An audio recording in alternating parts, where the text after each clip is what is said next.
বন্ধুরা, শ্রাবণের প্রথম শিবরাত্রি কবে পড়েছে সেই শুভ সময় এবং পূজার বিধি এবং সম্পর্কে আজকে জানব।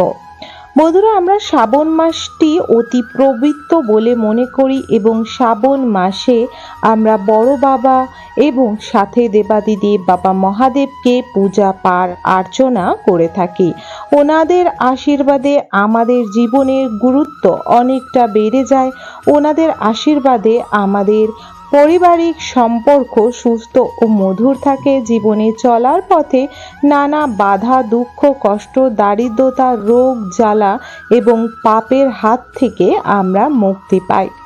বন্ধুরা, শ্রাবণ মাসে শিবরাত্রির দিন আপনারা যদি দেবাদিদেব বাবা মহাদেবকে একটি জিনিস অর্পণ করতে পারেন, তাহলে জীবনে চলার পথে নানা রকমের বিপদ আপদ ও সংকটের হাত থেকে দেবাদিদেব বাবা মহাদেব ও মাতা পার্বতী রক্ষা করবে। বন্ধুরা, শিবরাত্রির দিন যদি আপনারা বিশেষ করে পূজা করে থাকেন, তাহলে যদি আপনাদের জীবনে কোনো এমন মনস্কামনা আছে যা আপনারা দেবাদিদেব বাবা মহাদেবকে দিয়ে পূর্ণ করতে চান, অবশ্যই করতে পারেন। এই শিবরাত্রির পূজা যদি অবিবাহিত মেয়েরা করে, তাদের জীবনে সুপাত্রর আগমন হয়।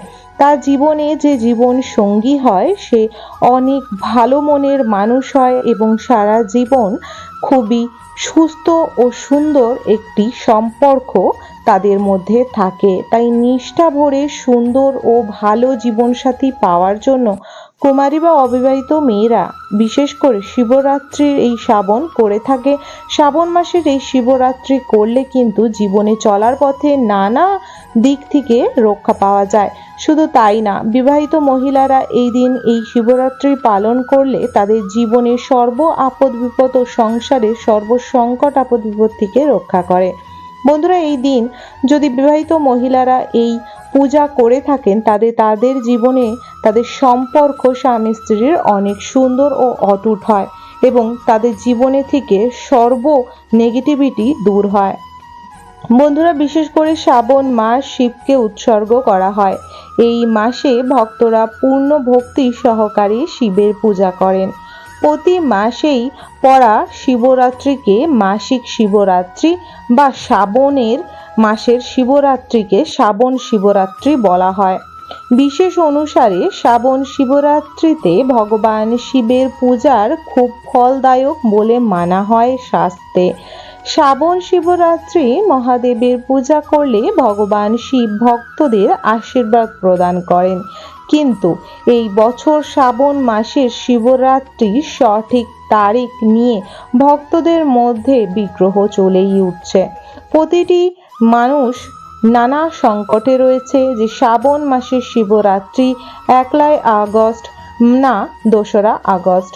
বন্ধুরা, এই যে কথা রয়েছে যে শিবরাত্রি করলে মেলে নানা রকম সুখ শান্তি সমৃদ্ধির সাথে জীবনে চলার পথেও আপনার নানা রকম অর্থনৈতিক যে সংকট তার হাত থেকেও রক্ষা করে এবং জীবনে কোনো স্বপ্ন পূরণ করার জন্য দেবাদিদেব বাবা মহাদেব সেই স্বপ্ন পূরণ করে এই শিবরাত্রি পালন করলে।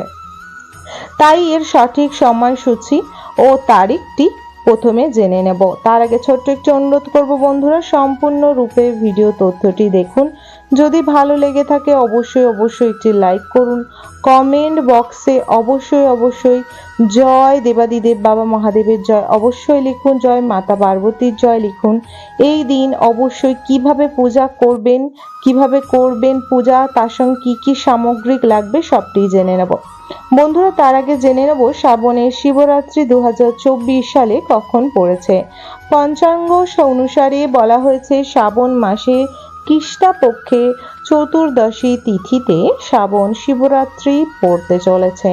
এই বছর শ্রাবণ মাসের 2 আগস্ট দুপুর 3:26 থেকে শুরু হচ্ছে শ্রাবণ শিবরাত্রি এবং শেষ হবে 3:50 এই কারণে আগামী 2রা আগস্ট শ্রাবণের শিবরাত্রি উপবাস পালন করা হবে।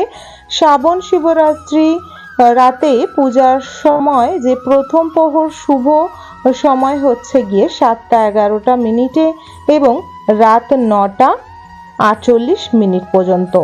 দ্বিতীয় শিবরাত্রি পড়েছে ঐকমাসিকের শুভ সময় 9:49 থেকে রাত 12:27। এরপরে রাত্রি তৃতীয় প্রহরে শুভ পুজোর সময় পড়েছে 12:27 থেকে 3:06 পর্যন্ত। এবং এই চতুর্দশী, বিশেষ করে যে প্রহরে শুভ যে সময়টি শিবরাত্রি, সেটা 3:06 থেকে ভোর 5:44 পর্যন্ত। এরপরে পুজোর চতুর্দশী মুহূর্ত 2রা আগস্ট বিকেল 3:26 থেকে শুরু হয়ে 3রা আগস্ট 3:50 কিন্তু শেষ হয়ে যাবে। বন্ধুরা, এই পূজার সামগ্রিক ফুল, মধু, দুধ, দই, তার সাথে সাথে ঘি, ধুতরা, বেল্লপত্র, প্রদীপ, পূজার পাত্র এবং গঙ্গাজল সহকারে ভক্তদের মনে যা যা আপনারা দেবাদিদেব বাবা মহাদেবকে অর্পণ করবে ভেবেছেন, অবশ্যই অর্পণ করবেন। দেবাদিদেব বাবা অল্পতেই সন্তুষ্ট, কিন্তু তার পূজায় যদি ভুল ত্রুটি হয়ে যায় অজান্তে, তাহলে উনি খুব সহজেই যেমন তুষ্ট হন, খুব সহজেই উনি রুদ্র রূপ ধারণ করেন।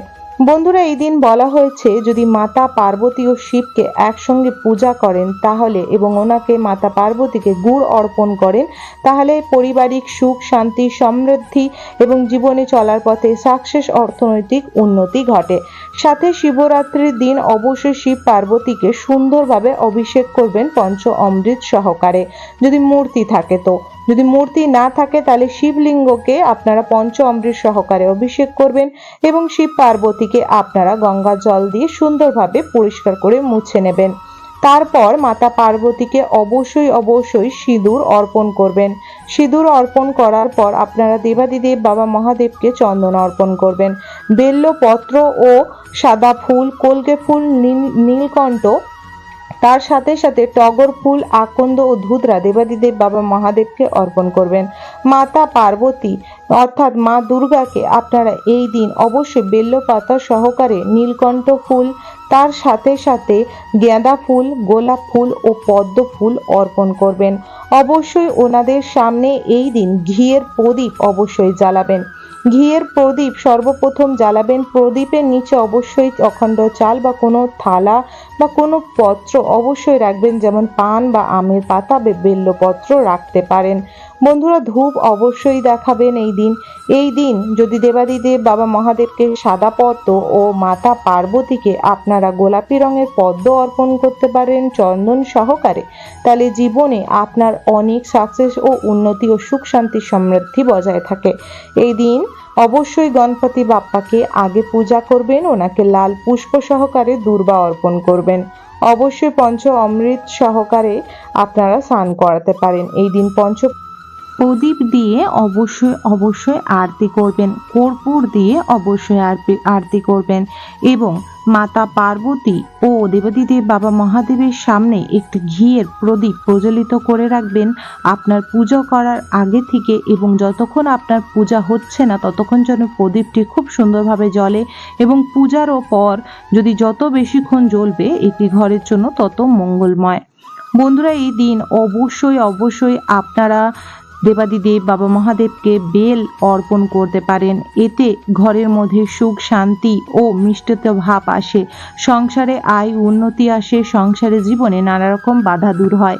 এই দিন আপনি আপনার ঘরের 5টি কোণে অবশ্যই প্রদীপ অর্পণ করবেন, যেমন আপনার ঘরের সদর দরজায়, তুলসী মঞ্চে, ঘরের ছাদে, রান্নাঘরে, ঠাকুর ঘরের সামনে অবশ্যই অর্পণ করবেন। এবং যেটি আপনার ঠাকুর ঘর বা ঠাকুরের যে ঘরে আপনি রেখেছেন সেই ঘরের ঢোকার মুখে যে গেটে, সেখানেও প্রদীপ অর্পণ করবেন।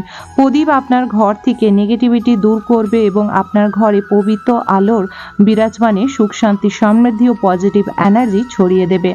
এই দিন যদি আপনি পারেন সারাদিন উপবাস থেকে শিবরাত্রির মতো পুরো এই দিনটি পালিত করা হয়। এই দিনে বলা হয় এই দিনেই মাটির পার্থিব শিবলিঙ্গ বানিয়ে যদি আপনি পূজা করতে পারেন, আমলকি গাছ অথবা আপনারা বেল গাছের কাছে বা যে কোনো ফুল গাছ, যেমন সাদা কোনো ফুল গাছ বা নয়নতারা ফুল গাছ, কোনো ভালো গাছের গোড়ায় যদি টবের মধ্যে আপনারা পার্থিব শিবলিঙ্গ অর্থাৎ মাটি দিয়ে শিবলিঙ্গ নিজের হাতে তৈরি করে সেই শিবলিঙ্গ যদি আপনারা পূজা অভিষেক করেন, পঞ্চ অমৃত দিয়ে অভিষেক করে তার মধ্যে ধুতরা, আকন্দ, বেল্লপত্র ও মিষ্টান্ন, ধূপ ও দীপ প্রদীপ প্রজ্বলিত করে পূজা করেন এবং পূজার পরে মাতা পার্বতীকে অবশ্যই সাজ সিঙ্গারের সামগ্রী অর্পণ করুন, যেমন চুড়ি, মেহেন্দি, টিপ, সিঁদুর, আলতা। এটি অর্পণ করার পর মাকে লাল ফুল দিয়ে সুন্দরভাবে সাজিয়ে মাকে সিঁদুর অর্পণ করুন। অবশ্যই মাকে 7 বার ও 5 বার সিঁদুর অর্পণ করবেন। আপনার সিঁদুরের ডিব্বা মায়ের সামনে এই দিন রাখতে পারেন।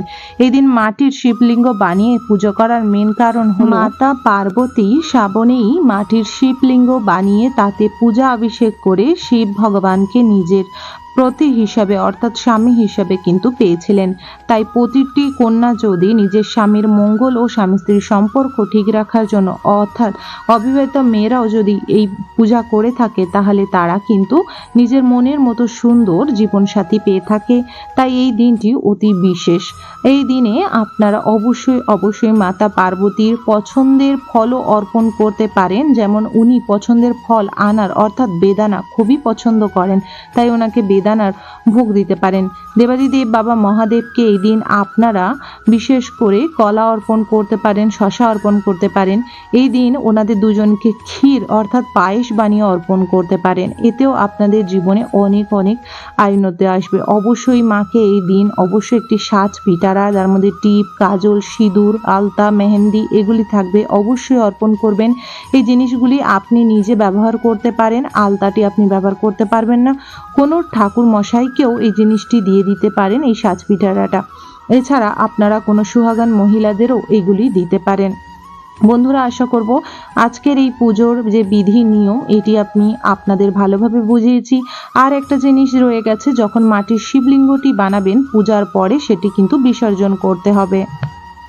অর্থাৎ আপনারা যে গাছের নিচে পূজা করলেন ভালোভাবে পূজার পর অন্তত 5 মিনিট পর ভালোভাবে ঘটে জল নিয়ে ওম নমঃ শিবায় বলে তার মধ্যে জল দিয়ে আপনারা মাটি টপের মধ্যে ওটি মিলিয়ে দিতে পারেন, অথবা আপনারা যে কোনো গাছের গোড়ায় সেই শিবলিঙ্গটি রেখে তার মধ্যে পরিমাণ মতো জল দিয়ে দেবেন যাতে ওটি মাটির সঙ্গে একদম মিশে যায়, অথবা আপনারা কোনো প্রবাহিত নদী সেখানে গিয়েও কিন্তু বিসর্জন করে আসতে পারেন, এটি নিয়ম। আর যদি মাটির শিবলিঙ্গ বানিয়ে পূজা করতে পারেন এতে জীবনে অনেক অনেক ভালো।